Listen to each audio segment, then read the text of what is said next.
Good evening, everyone. Ian Patrick here, and welcome back for another classic review. Tonight we are watching a Bette Davis classic, Mr. Skeffington. It came out in 1944. It's a Warner Brothers picture, and it's a romance drama film directed by Vincent Sherman.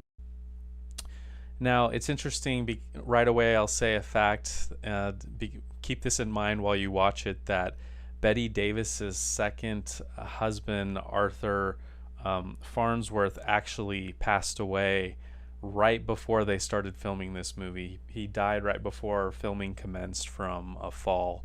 But we'll get into more of the history, a lot of history, after we review the film. This movie stars Bette Davis as Fanny Trellis, Claude Rains, who I love, and I don't watch enough Claude Rains movies in this film. Of course, The Invisible Man and countless other pictures, but my dad and I always say that he has one of the best voices in Hollywood history. Claude Rains plays Mr. Skeffington, Job Skeffington, who is a Jewish banker, investor in this film. It's important to note the Jewish part due to the story that we'll talk about later. Walter Abel plays George, who is like Bette Davis's cousin. He's a good character. And Richard Waring, who plays Trippy Trellis, who is Fanny, Bette Davis's brother.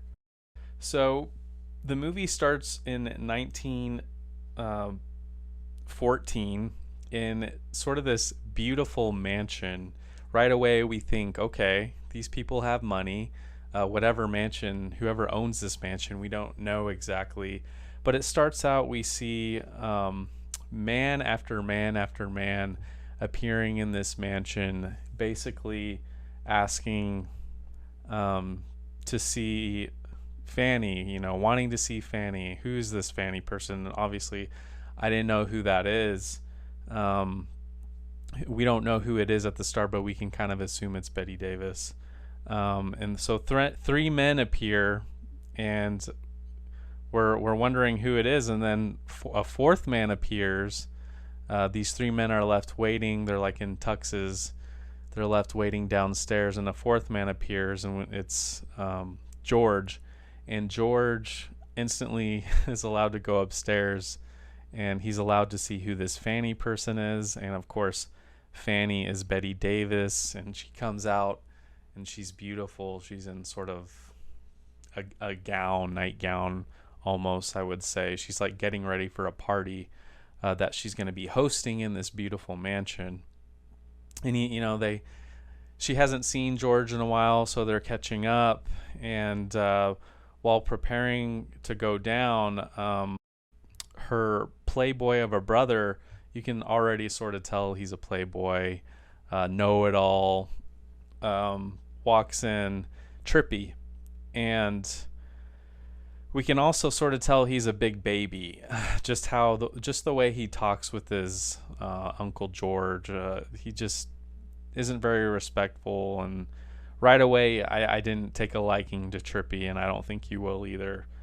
But while getting ready, another mysterious man arrives, and it's a Mr. Skeffington who would like to speak with Trippy. And we learn that Mr. Skeffington is Trippy's boss. And Trippy right away is just like, no, like, I'm not going to go talk to him. Come up with anything. I'm not going to face. And, his sister, Fanny's like, Trippy, go talk to your boss. Like, what's your problem? Aren't you doing a good job at your job? And George is telling him to go down and see him as well, and he just refuses to man up and go talk to Mr. Skeffington. So this is really childlike, immature behavior, and we can already tell something's up. So Fanny and George, they end up going downstairs to meet with Mr. Skeffington, and of course Bette, Fanny looks beautiful. So they go down, and they meet with Mr. Skeffington, which is Claude Rains, and he's looking good. and we can tell he's sort of a man of power and wealth.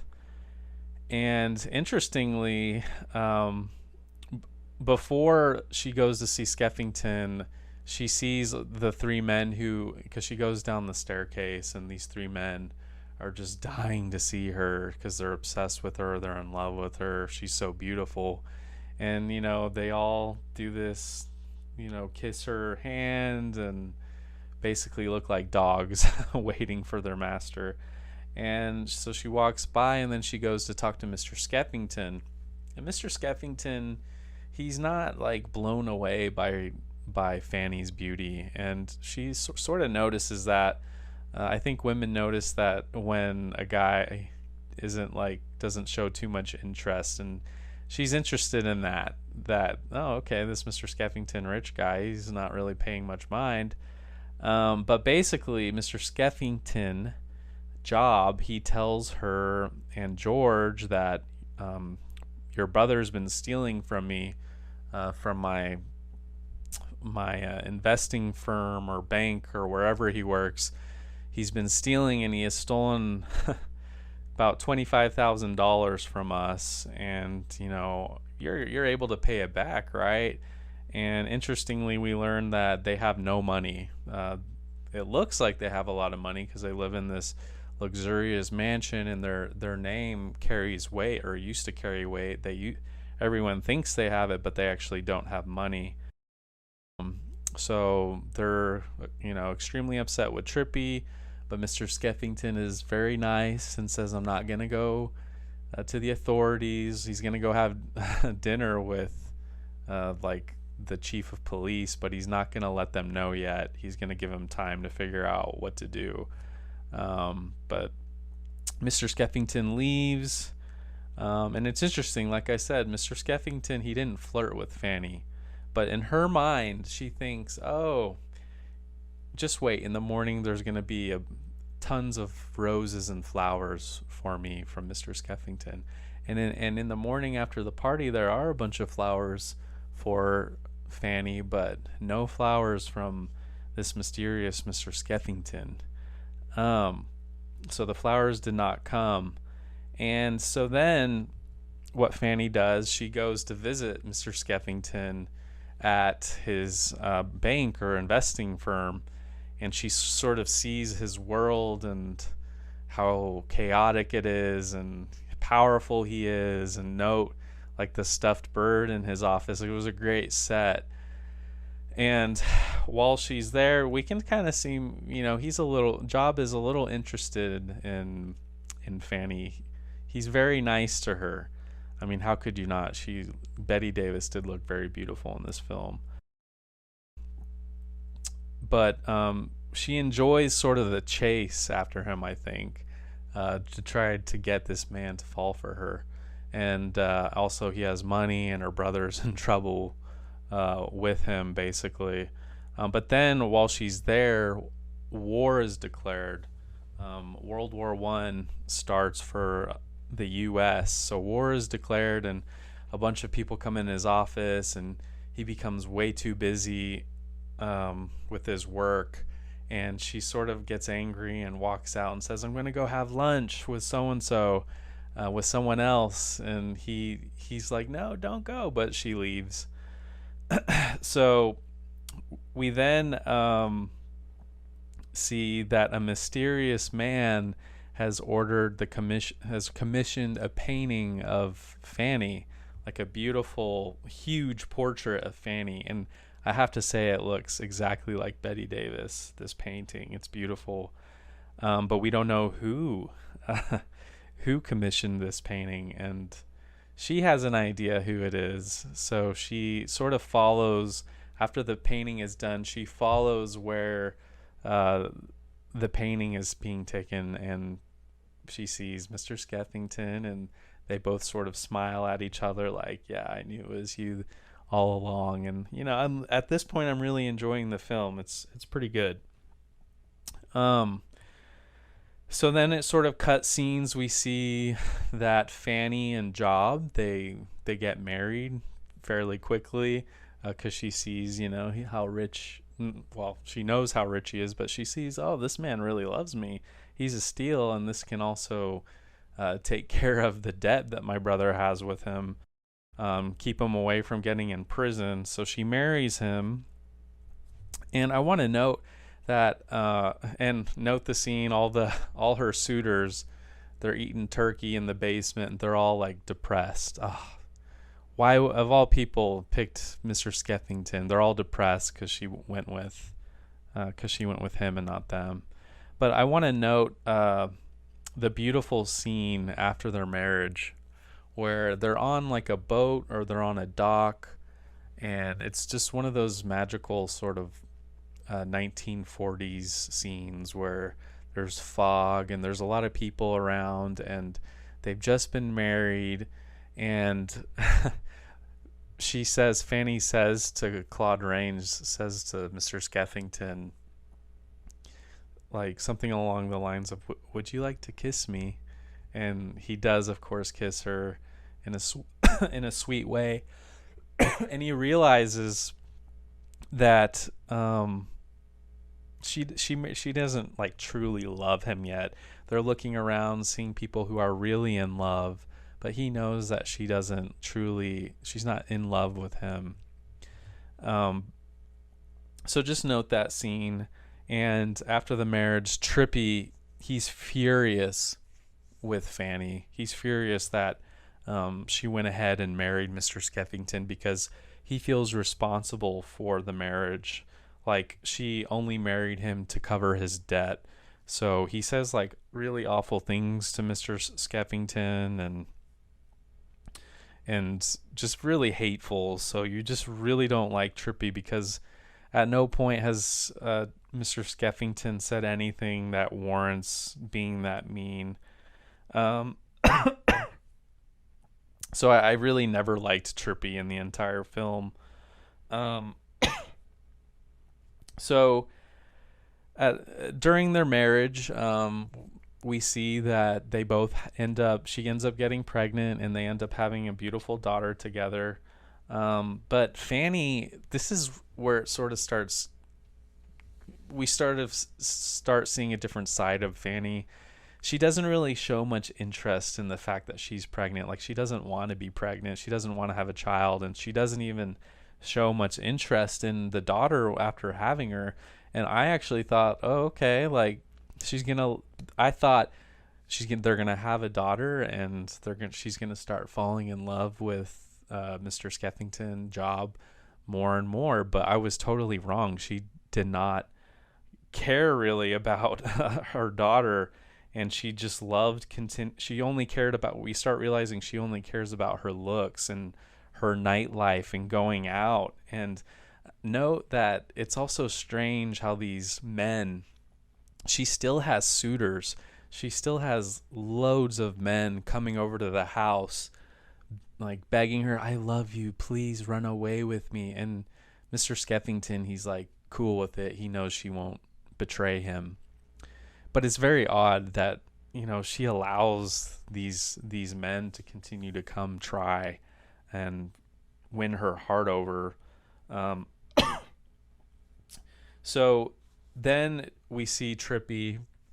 He decides that, he's a mess. He's a drunk, basically mess. And he decides that he is going to enlist in the war, and he's going to go to Europe and fight in World War I. And there's an interesting scene where they're all together and they're watching sort of film reel, black and white film reel of the war over there, and Fanny, she sees Trippy, of course, in the film reel, and she like faints because she sees her brother.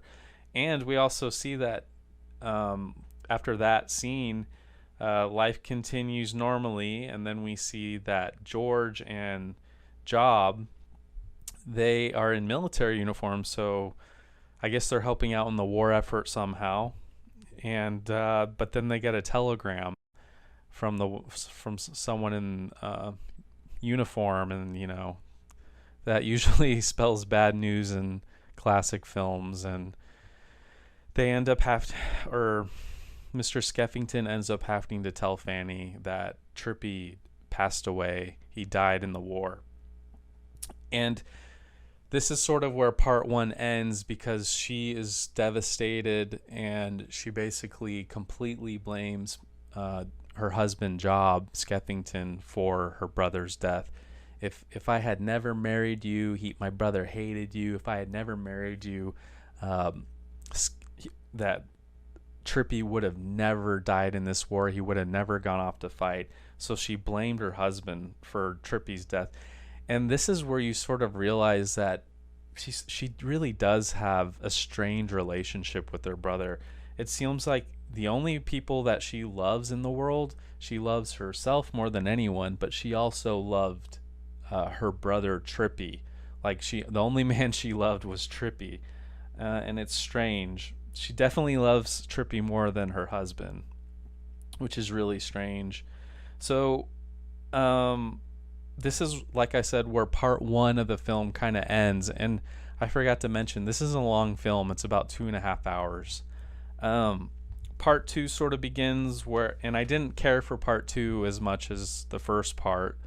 I didn't enjoy it as much, because this is where, I just really start disliking Fanny and her character, and I'm sure you will as well too.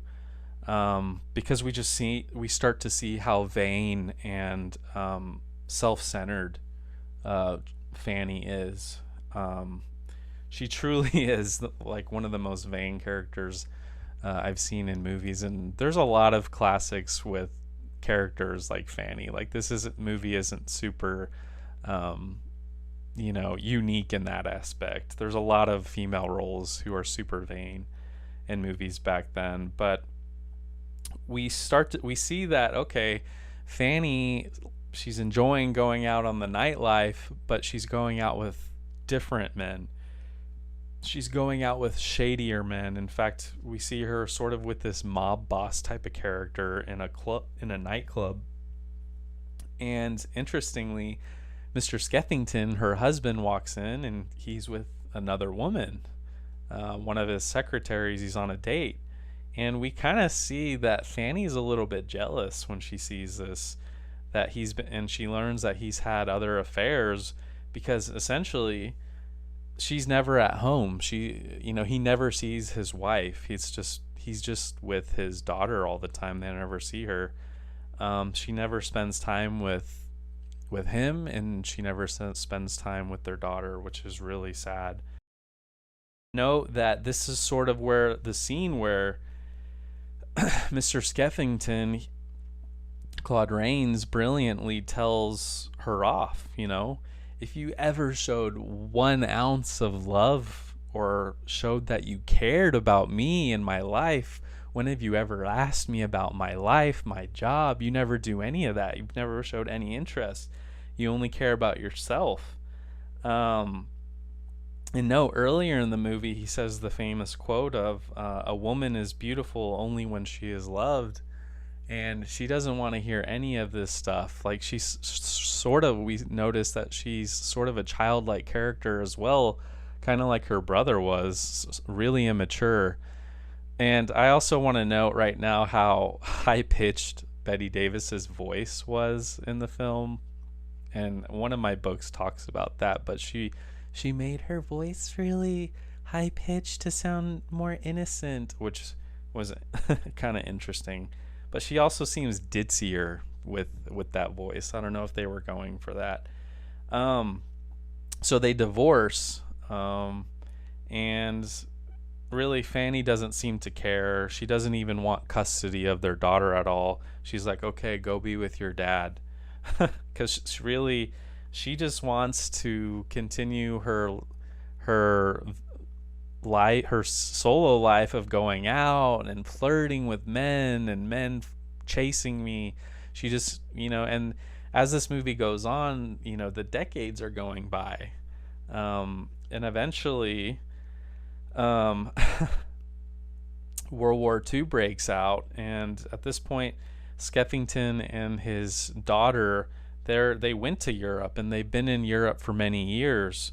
So World War II has begun, but Mr. Skeffington, being Jewish during World War II, he's worried about his daughter. So his daughter, she comes back to the US to live with her mom.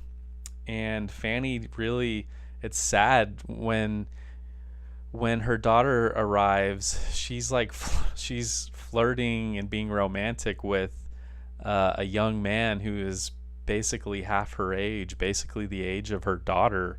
It's sort of creepy. And her daughter and the young guy kind of eyeball each other. But Fanny just doesn't really take an interest in her daughter, who she hasn't seen in like a decade. It's crazy. So by now, like, you really just not despise, but you just really don't like Fanny. We see that she just still just only craves attention from men. She's so childlike, really. Um, and so then we cut scene, and Fanny, she's like, well, I'm gonna go on a date with so and so, the young man, and they go out on this boat.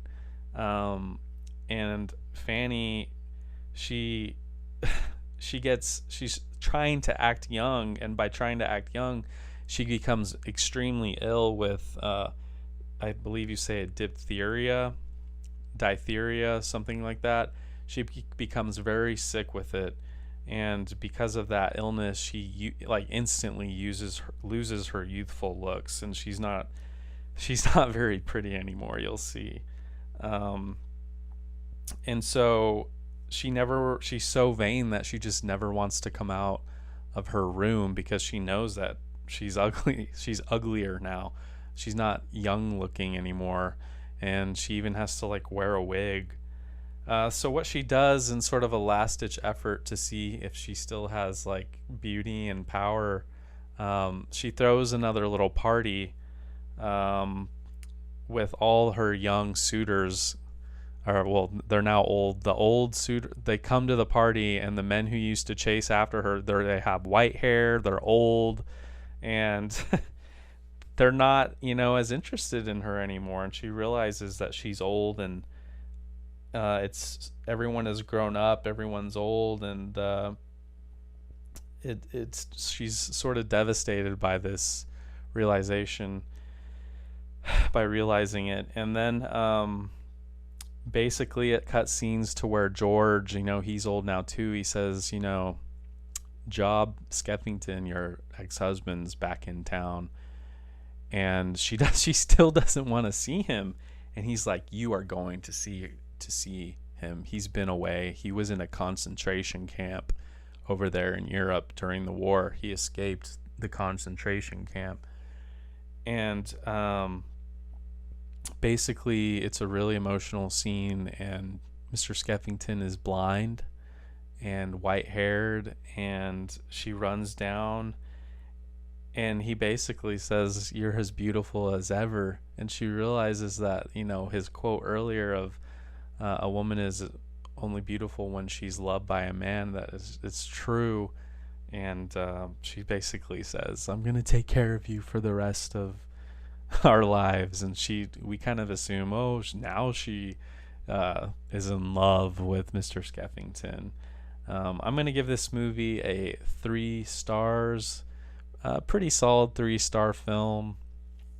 I felt like the ending where she kind of realizes, oh, I love him, was a little bit silly.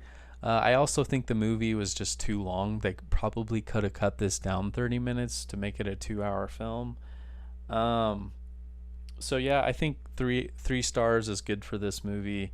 Bette Davis was wonderful in it. Here's my VHS cover of the film. Fanny and Trippy.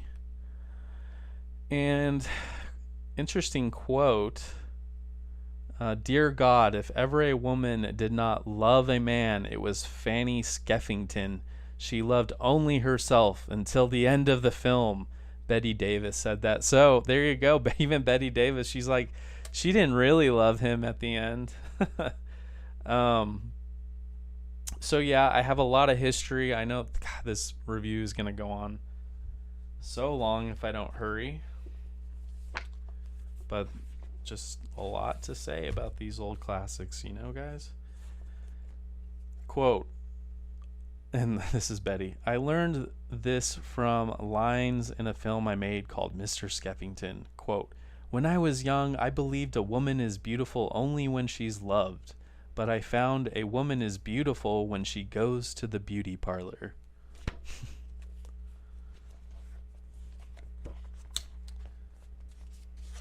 When Bette returned to doing Mr. Skeffington, the director, Vincent Sherman, noticed a change in her. Everything was, why should I do, and remember, this is her husband, second husband, had just passed away, so she was kind of in a weird mood. Everything was, why should I do that? Why are you putting the camera there? Almost an argument, and there was something distant. One thing we agreed on was Claude Rains for the part of Skeffington. Warner wanted John Loder, but I thought that Claude would have the ironic quality that was necessary to play this character. Bette was being so difficult, I asked Warner to take me off the picture. He said, don't pay attention to her. She's gone through a lot, losing her husband. You know Bette, she's emotional. Just go ahead and do your job. We were working late one night. I took her to dinner, and she confessed that she was taking out her guilty feelings on me. She felt so guilty about her ex-husband because their marriage had so deteriorated before his death. I didn't get married to get a divorce, she said. I go home knowing I've been terrible to you, but I couldn't help myself, so I suppose I'm blaming you, but I know it's not your fault. And that night I took her home, and we went to bed. This is the Vincent Sherman and Bette Davis. They had an affair. The next day when we walked into the set, it was like a different human being. My God, she's like a new woman this morning. Nobody knew what I knew anyway. They were so happy that everything was going nicely and she'd be all right. By the way, for 4 or 5 days,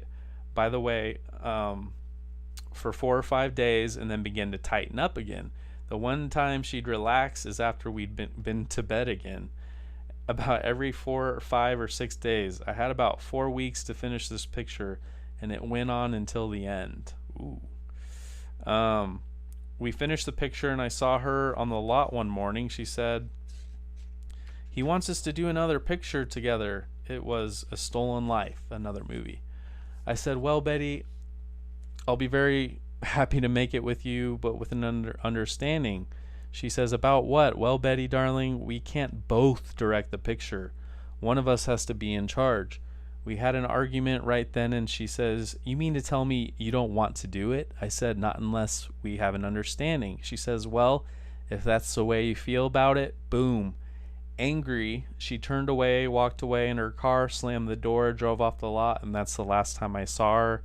That was the end. I never talked to her again except one time. And it was at some dinner, and well, and he said, well, of course, Bette said nothing to me the whole evening. He sat like at the same table as her.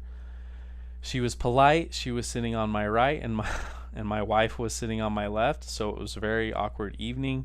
My wife knew all about it, but she was very sophisticated and a most intelligent woman. Anyway, that was the last time I saw Bette.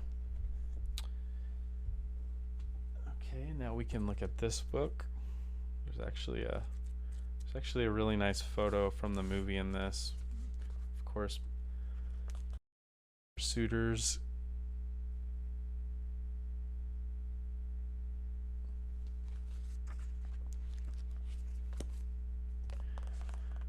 Let's see. This is Bette talking. The most difficult aspect of the character of Fanny was the fact she was a famous beauty of her day. I was far from being beautiful. My genius hairdresser, Maggie Donovan, who had been my hairdresser for years, designed the stunning hairdo I wore as Fanny. It took an hour each morning, but was worth it. It gave me the illusion of beauty. She's being humble. She actually looked very pretty in this film, in my opinion. She went on to say, if we do Mr. Skeffington in color, I will wear many pale colors. In the long run, Warner Bros. Decided to use black and white. Color makes everything look prettier. Sets, costumes, people, especially Fanny. I would have looked prettier. Few people knew I had blue eyes and blonde hair. My ash blonde hair and black and white often gave the impression I was a brunette. I agree with that. My eyes looked brown. The one color film I ever made was The Private Lives of Elizabeth and Essex. I hardly was made up as myself in that. Red hair, I was disappointed.